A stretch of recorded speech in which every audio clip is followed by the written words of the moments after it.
धरती के लिए ओजोन परत बेहद जरूरी है। यह गैसीय सुरक्षा कवच हमें सूर्य के अल्ट्रावायोलेट रेडिएशन से बचाता है। यह रेडिएशन स्किन कैंसर जैसी त्वचा से संबंधी गंभीर बीमारियों का कारण बन सकता है।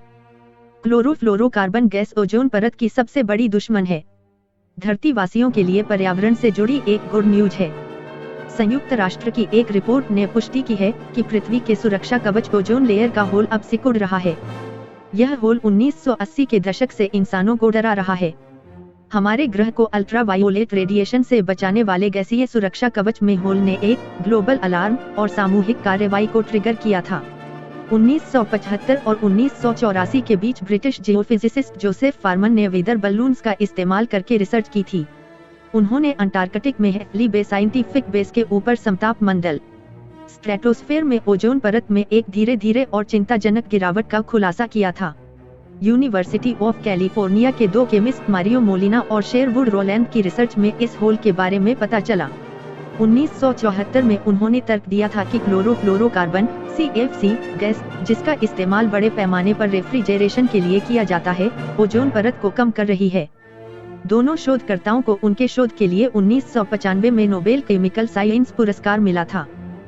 अस्तित्व में आई वियना संधि।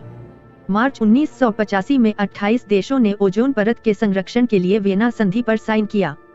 यह इस मुद्दे पर पहली अंतर्राष्ट्रीय संधि थी जिसके तहत सदस्य देश ओजोन परत के क्षरण और मानव स्वास्थ्य और पर्यावरण पर इसके प्रभावों की निगरानी करने के लिए प्रतिबद्ध थे।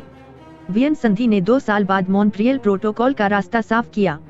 यह ओजोन का क्षरण करने वाले पदार्थों के उत्पादन और खपत को चरणबद्ध करने के लिए लक्ष्य निर्धारित करता है। इसका लक्ष्य 10 वर्षों में CFC और एलोन गैसों के इस्तेमाल को आधा करना था। ग्लोबल वार्मिंग फैल सकती है, मेहनत पर पानी। सामूहिक प्रयास चल रहे थे लेकिन ओजोन का होल धीरे धीरे बड़ा हो रहा था। सितंबर 2006 में अंटार्कटिक के ऊपर ओजोन परत में अब तक का सबसे बड़ा होल देखा गया था। जून 2016 में अमेरिका और ब्रिटेन के शोधकर्ताओं ने साइंस मैगजीन में लिखा है कि अंटार्कटिका पर होल कम हो रहा है। उन्हें उम्मीद है कि 2050 तक यह पूरी तरह ठीक हो जाएगा। 9 जनवरी 2023 को संयुक्त राष्ट्र ने घोषणा की कि ओजोन परत 4 दशकों के भीतर पूरी तरह से ठीक होने की राह पर है। लेकिन ग्लोबल वार्मिंग को ट्रिगर करने वाली मानवीय गतिविधियां इस सुधार को रोक सकती हैं। ओजोन हमारी सुरक्षा कैसे करती है, आइए समझें। लेकिन इस चैनल को सबसे पहले सब्सक्राइब कर लीजिए।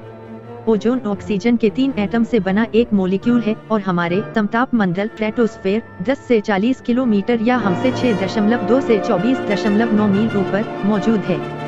जब सूर्य से हानिकारक अल्ट्रावायोलेट रेडिएशन हमारे वायुमंडल के इस क्षेत्र में पहुंचते हैं, तो ओजोन के मॉलिक्यूल उन्हें एब्जॉर्ब कर लेते हैं।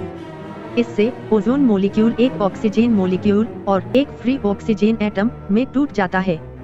फ्री ऑक्सीजन एटम आसानी से ऑक्सीजन एटम के साथ जुड़ जाता है और ओजोन मॉलिक्यूल को रीजेनरेट करता है।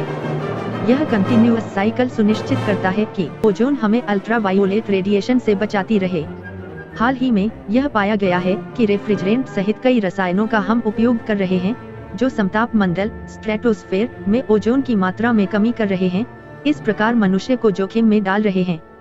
ओजोन परत की सुरक्षा के लिए दुनिया भर में प्रयास किए जा रहे हैं, यह सुनिश्चित करने के लिए कि यह सुरक्षा कवच हमारी रक्षा करता रहे।